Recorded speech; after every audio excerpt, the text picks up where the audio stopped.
one of the things we all obsess about when we're giving a speech is delivery. Now we're up here in front of the room, and that's what's terrifying. All I can say is that the things that you think you do are never as bad as you think they are. They're never as obvious as you think. You think, my voice was shaking. Maybe we hear a little shake. But I do think it's interesting, and I have to warn you some of the things that can happen up here, and it's kind of funny, and I'm not making fun of anybody, but these are all things that I've seen happen. Now, nonverbal adapters. They're called adapters because they help you adapt to an uncomfortable situation. So people get nervous, they're uncomfortable, they start to do things that they don't even realize they're doing. The podium, we love our podium because it gives us a boundary between ourselves and the audience. It makes us feel safe. However, it can be your best friend or your worst enemy. Did you ever notice this when your teachers are teaching? That is the stress of many public speaking students. They get up here and they don't even know they're doing this. And they're like, good morning, today I'd like to speak to you about, and they're picking at this the whole time. Look at these poor things. We have to recover them every semester. The other thing that people do, the ladies with their beautiful manicures, they do not even realize sometimes when they're nervous that they're scratching or tapping. Now, the men also have some issues with the podium, and I've seen women do this as well, but this baby is hollow. You can hear this, right? Okay, so I have seen many novice speakers come up here and they begin talking, and they don't even know that they're tapping out a little tune while they're up here. Hollow, very loud. It's not a drum. Deo, it's not a drum. We want to be careful. So you want to just use it as your barrier and keep your hands off of it if you're going to be tempted to start drumming on it. The other thing people do is they have note cards and they tap them, and again it's hollow, so you hear the tapping. I suggest you there's a little ledge here, just put them down and let go. And rest your wrists right here. Because if they're up here, they'll naturally kind of do what they're supposed to do, and you'll gesture. But we don't do this. We don't put our hands in our pockets and spread our legs like we're hanging out. We want to keep our feet a little bit more together. The other thing is you don't want to put your hands here, because if you're gesturing down here, it looks weird, first of all, but nobody can see them, and everybody's going, what's going on over there? Are they texting? What are they doing? So up here, right here, then try not to grab it. There are a couple other things too that I have seen. How about this?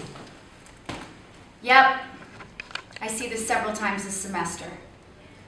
And they say, well, I didn't start yet. Well, you know what, it doesn't matter. The minute you're up in front of the room, you're up in front of the room. So it's not like we're going to edit that out later. So we don't do this. And then I have seen people try to give the speech the whole way, like that. Or this. So they're doing this and they're talking. Because again, do they know? Do they say, I'm going to go up there and lean? No. Some other things. If you have little props, things that you need. We don't wear sound glasses, first of all. If you wear your glasses, you wear your glasses, fine. But I have had people come up and they do this. And I think if you were teaching a class, it would be one thing, but when you're delivering a speech, you don't want anybody to look at anything that would distract them from your message and what you're trying to say. And then, inevitably, if you have a little something like that, sometimes this starts to happen. And again, you don't even know you're doing it. Or, yes, I've seen this. You know, sometimes we... Okay, so be careful with that. The other favorite is the makes you more comfortable, and you're playing with your necklace. What do I say about that? Just don't even have it there. If you think you're going to touch it, don't wear it. Get rid of it. We are also nervous hair touchers, a lot of us. And I've seen a lot of this. Again, person doesn't even know they're doing it, they see the videotape, they want to die. So we don't want to twirl our hair. One of the funniest things ever was a girl had a tendency to play with her hair. So I said to her, well, put it back, you know, just get it out of the way so you won't touch it. And she literally did a ponytail right in the front of her head, and it fell down in front of her whole face, like almost like a horse's tail. And that wasn't quite what we had in mind either, because it just kept swinging.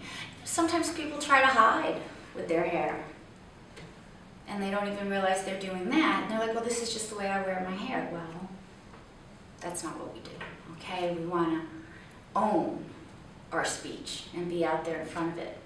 You want to stand in a relaxed way, but not a loungy way. So you want to be up here, standing, shoulders back, that says confidence, and keep yourself a little bit loose, because once somebody did not realize she was locking her knees, very nervous, locking, then somehow, I don't know how it happened, but somehow she just went straight forward and fell because she was so rigid, and then when she started to go, her knees had locked and she couldn't recorrect.